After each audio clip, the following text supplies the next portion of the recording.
This is Fatima.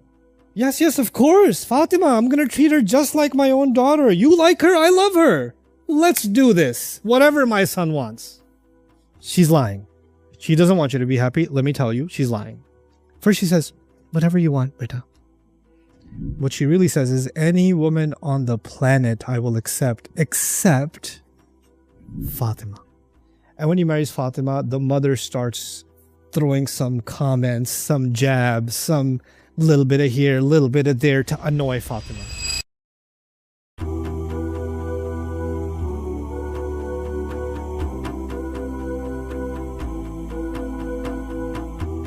You know, when I went to Pakistan 2 years ago, and it was an amazing experience. I learned a lot.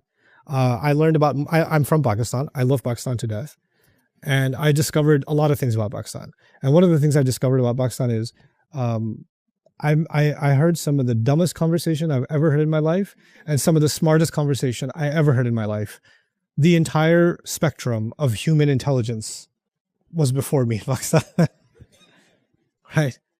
But one of the craziest things I discovered about Pakistan was that people are depressed in their families. Like, family life is very depressing. And why is family life depressing? Because mother-in-laws hate daughter-in-laws, daughter-in-laws hate mother-in-laws.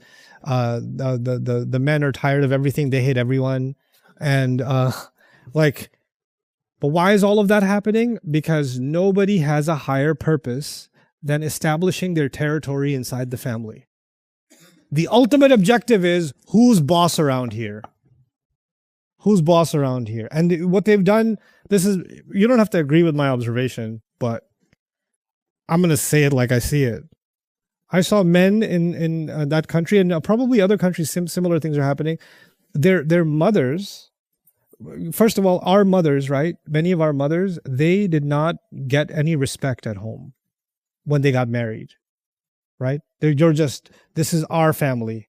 We did you a favor by letting you marry our golden boy, right? So this woman had no value in her house. And finally she gets, she has a boy. The moment she has a boy, if she had a girl, she still has no value.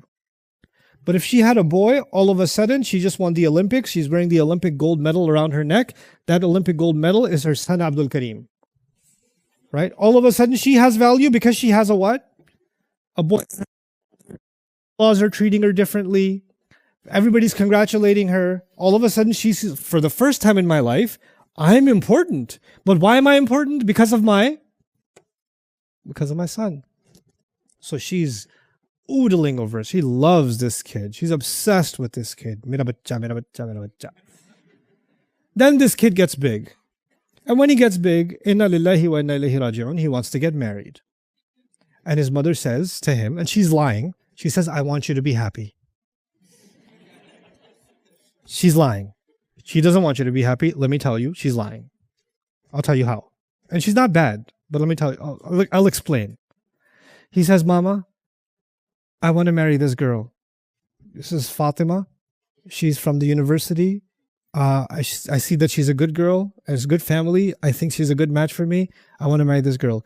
The mother says, in her head, she says, whatever you want, beta. What she really says is, any woman on the planet I will accept, except Fatima. Fatima you cannot have. Why? Because you want Fatima.